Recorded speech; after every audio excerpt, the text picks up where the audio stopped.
नमस्ते साथीहरू, हजुरहरू सन्चै आरामै हुनुहुन्छ? हजुरहरूले चिया नास्ता गर्नुभयो?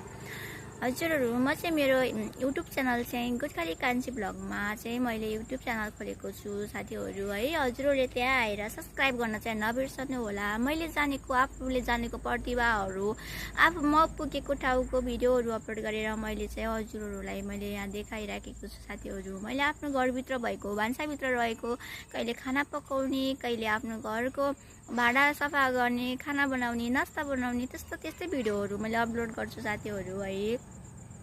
मेरो भिडियोमा आएर हजुरहरू पनि माया गरिदिनु होला, लाइक पनि गर्नु होला, सब्सक्राइब पनि गर्नु होला, फलो पनि गर्नु होला है हजुरहरू सबैजनाले।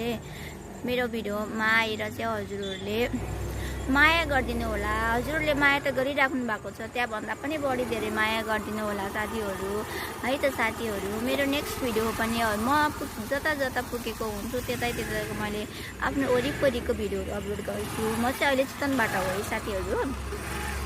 त्यही भएर हजुरहरूले पनि मेरो युट्युब च्यानलमा आएर चाहिँ सब्सक्राइब गर्न चाहिँ नबिर्सनु होला, माया गरिदिनु होला साथीहरू।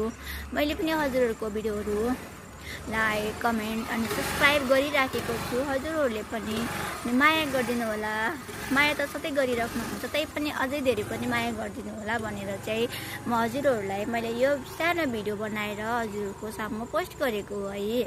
त्यही भएर कति साथीहरूले त मैले गोर्खाली कान्छी भ्लग चाहिँ मैले युट्युब च्यानलमा चाहिँ त्यो राखेको छु अनि कति साथीहरूले त दाई भन्नुहुन्छ, के अरे दाई भाइ भन्नुहुन्छ होइन है। मैले आफैले चलाएको हो। मैले गोर्खाली कान्छी भ्लग चाहिँ मैले चाहिँ खोलेको है साथीहरू। गोर्खाली कान्छी भ्लग चाहिँ कसरी खोल्यो भनेर चाहिँ भन्नुहुन्छ भने गोर्खा चाहिँ मेरो जन्मघर हो अनि त्यही भएर कान्छी छोरी भएर गोर्खाली कान्छी लेखेर मैले चाहिँ यो युट्युब च्यानल खोलेको है साथीहरू। त्यसैले हजुरहरू सबैजनाले मेरो युट्युबमा भएको भिडियोहरू हेरेर हजुरले माया गरिदिनु होला, लाइक, कमेन्ट अनि सब्सक्राइब गर्न चाहिँ नबिर्सनु होला है साथीहरू।